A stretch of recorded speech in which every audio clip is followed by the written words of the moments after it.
You're not disconnected from your intuition. The problem is you were actually taught to abandon it for a long time. And it's not that you don't have intuition, it's that you were trained to outsource every single answer to everyone else instead of looking inward and insourcing to yourself. So many of us were raised to seek external validation. We were eldest daughters, we were parentified children, we were people pleasers, overachievers. All of these things were responses to our environment and the environments we were in as mechanisms of control to keep ourselves safe, as mechanisms of performance to make sure that we could get through the things we needed to get through, even if it didn't feel natural and we had to abandon ourselves in the process. And this is not to shame you or blame you. It's actually the exact opposite. It's to empower you to know that just because you had to walk through life that way doesn't mean that you have to keep abandoning yourself for the pleasing other people and their beliefs about what you should do with your life and your choices. This is a walking home video about how to walk home to yourself, to your intuition in a safe and expansive way, and some key practices that can help you on your journey. If you are like me and you are neurodiverse, eldest daughter, millennial, and walked through so many things in your life, including recovering people pleaser and overgiving, all of the mechanisms in place that kept me feeling safe in my own life, then this one is for you. Because I know what it's like to walk through this. I know what it's like to dismantle this. I know what it's like to live in your DNA and the historical context that goes along with learning not to trust our intuition, learning not to believe in the things that feel inherently right and whole and good to us. Because intuition is a living language with the universe, and it is your birthright. It is something that exists for you and through you, and it's not something you have to earn, it's not something you have to enable, and it's not a gift that you have to turn on or find or learn. While there are plenty of skill sets that go along with intuitive living and learning to trust yourself that can be built over time, it's not something you ever have to earn. It's always, always with you. Women's intuition and intuition in general has been systemically dismantled over time. We see this happening most frequently in the 13th to 18th centuries. We know it happened in many ways in many communities, but the way that it shows up most frequently in our most recent history is through the witch trials, through the witch hunts, through control, and then through the phase that we went through with the hysterical women narrative. All of these are teaching us that it's not safe to be intuitive. It's not safe to be a healer. It's not safe to know what you're talking about. It's not safe to use your beautiful wisdom to help people in your communities. And while these things were created to have artifice and control, to teach women that they needed to hand over their power to others instead of reclaiming their intuitive nature, we were taught that our power was unsafe, that the way that we moved through the world was unsafe, and that our skills and abilities was unsafe. And now many of us are left feeling confused because we carry this within our family histories and in our culture. So from the time we are born, we are taught not to trust our intuition, not to trust ourselves, not to trust that expansive senses and living language with the universe. But here's the beautiful part. We get to reclaim that. We get to stand here and say, actually, this is my birthright. This is something that I have within me, and I am no longer going to reject it, abandon it, or say it isn't true. I'm going to learn how to trust it, even though generations and generations of women before me had to stop trusting themselves in order to stay safe. Overriding ourselves in real time, it feels uncomfortable, but sometimes it's the thing that feels most natural. And what feels most natural isn't always what's in our best interest. It's what we've been trained to do and understand. If you think about it this way, we've been taught that instead of getting really clear and firm on our decision and not explaining it to anybody and not over-explaining ourselves, we pull our friends and our family and we take their opinions and we gather them. We almost go out and we pull the audience, and then we bring all that data back in and we try to make an intellectual decision. But oftentimes, because we're living our own realities, we're living our own version of existence, those opinions are all different. They're never matching. And so it's confusing. It creates confusion. And when we're confused, it goes up against our intuition.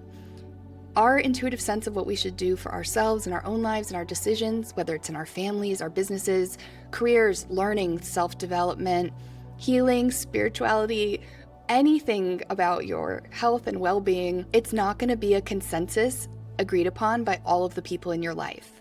And you never know what wounds and limiting beliefs that they are navigating that from, and cultural and systemic beliefs. So when they're giving you an opinion about what should happen for you in your life, just remember, it may not always be from a place of insourced for your highest and best good. It may just be based on what they believe is right and true in their own life. So when we override ourselves and override our intuition, it is incredibly uncomfortable. We may know something and have that intuitive nudge right away, but then we spiral about it and we overthink it and we loop and we loop and we loop.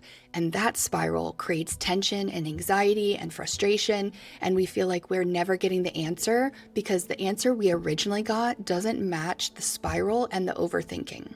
It also shows up, like I mentioned, in asking everyone else and just really feeling like we have to go out into the world to get our answer instead of come inward. And I call that insourcing to get your answer.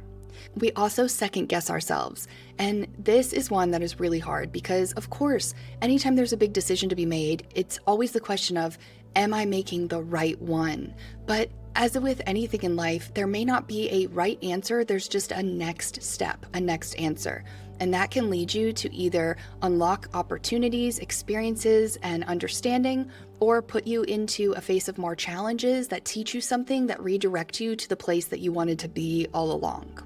So the next question is this: how do we listen to our inner signal through the noise of modern life? Your first instinct, your first inner knowing, once you've built self-trust especially, and you've started being able to listen in and acknowledge those intuitive nudges, the feelings, the thoughts, the knowings, the visions, that is your answer. The stuff that comes after that is noise. And so when we shorten the gap between listening and acknowledging our intuition and our signal before the noise comes roaring in, then we get to say, I'm here, I'm listening. So how do we recognize the moment before we put ourselves into the spiral? I believe that we just have to acknowledge it.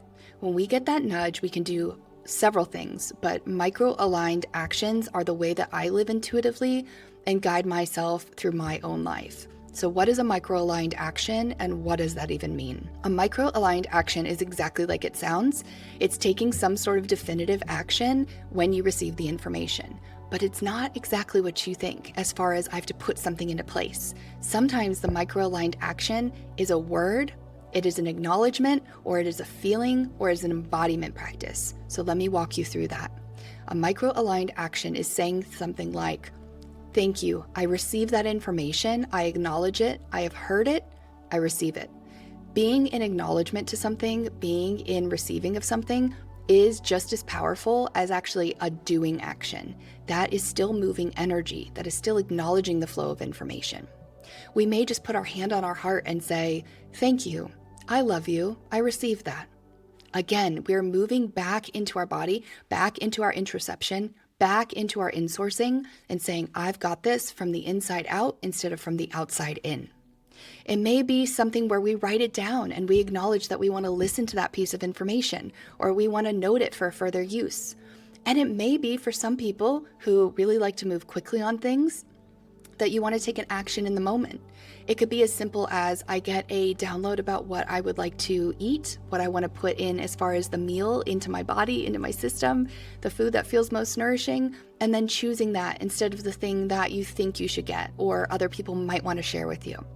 It might be changing something about your day that wasn't feeling right, like your morning routine or the way you wake up, or a product you use, and you've used it because it's convenient, someone told you to, or you were advertised to, but you actually want to get curious and explore and try something else.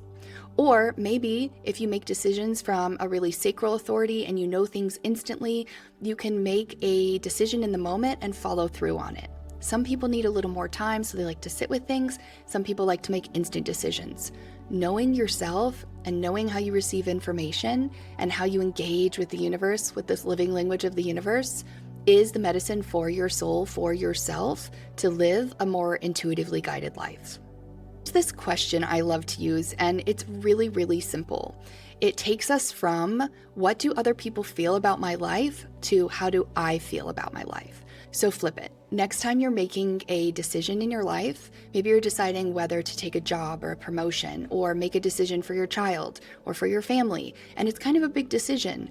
Instead of saying, How would my partner feel about this? How would my coworkers feel about this? How would the world feel about this? How would LinkedIn feel about this? What would be the perception if I did this thing? Before you ask all of those layers of questions, ask yourself, how do I feel about this? What would it look like in my day-to-day? What would change for me energetically? Would I have joy if I took this opportunity, or would it feel like it was going against the thing I truly want? Do I feel excited about it? Do I feel nervous? Do I feel like it's a growth opportunity? Anything that you can ask yourself first and get clarity internally impacts the way you ripple that energy out into the world and your perceived success internally about what that means for you. So if this is you and you're up against some sort of big decision and you feel like you've been swirling and spiraling and you're like, I want to listen to my intuition, but I don't know how, start with asking yourself the simplest of questions. If the big question feels too big, I always say break it down into at least 10 parts. So take that one big question and break it down into 10 different parts so that you can start to answer those things with a clear yes or no. The next embodiment practice is to start to understand your yeses and nos.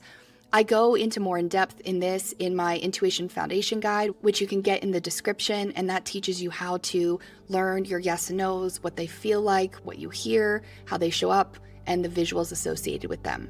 When we can tune in to our yeses and nos, and there are hundreds of ways to do this. There is body testing where your body answers. There's the intuitive answers of rushing in where we can identify what a yes or no looks, feels, sounds, and is like for us with our clair senses. But the whole essence of this video and this teaching is to tell you that having that yes and no ability, you start to tune into the micro aspects of those questions. And then if you roll up all those yeses and nos, you start to understand how you feel about the bigger question and where the gaps are for you. When we say, I'm not sure, it's not that we aren't sure, it's that parts of that whole question don't give us a solid yes or a solid no. A maybe is just a big question that has different yeses and nos within it, and we haven't broken it down to be able to decipher what is aligned and what is not. So if you can flip that for yourself and you can start to get in tune with your yeses and nos and start to ask the questions, how do I feel about this? How does this show up for me? What would this be like in my day to day? You start to get clarity and start to listen to your intuitive signal and create trust where there was a lot of noise and overthinking and spiraling before. I want to reframe this for you because I feel like this is the most important aspect of this conversation that we've had and about this teaching, which is the reclamation reframe. When we reclaim aspects of us, we aren't learning something new per se, we're just awakening something that's been within us. And then we can build that beautiful skill set on top of the foundation, that nutrient soil that was already there.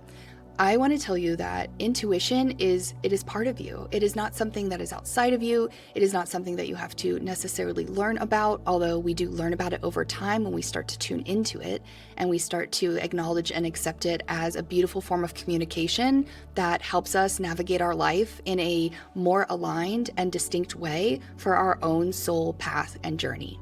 But this is your reclamation reframe, is that you are remembering what was always there with you and you're giving it a home, you're giving it a place to land, and you're giving it an opportunity to show you what's possible when you start to listen.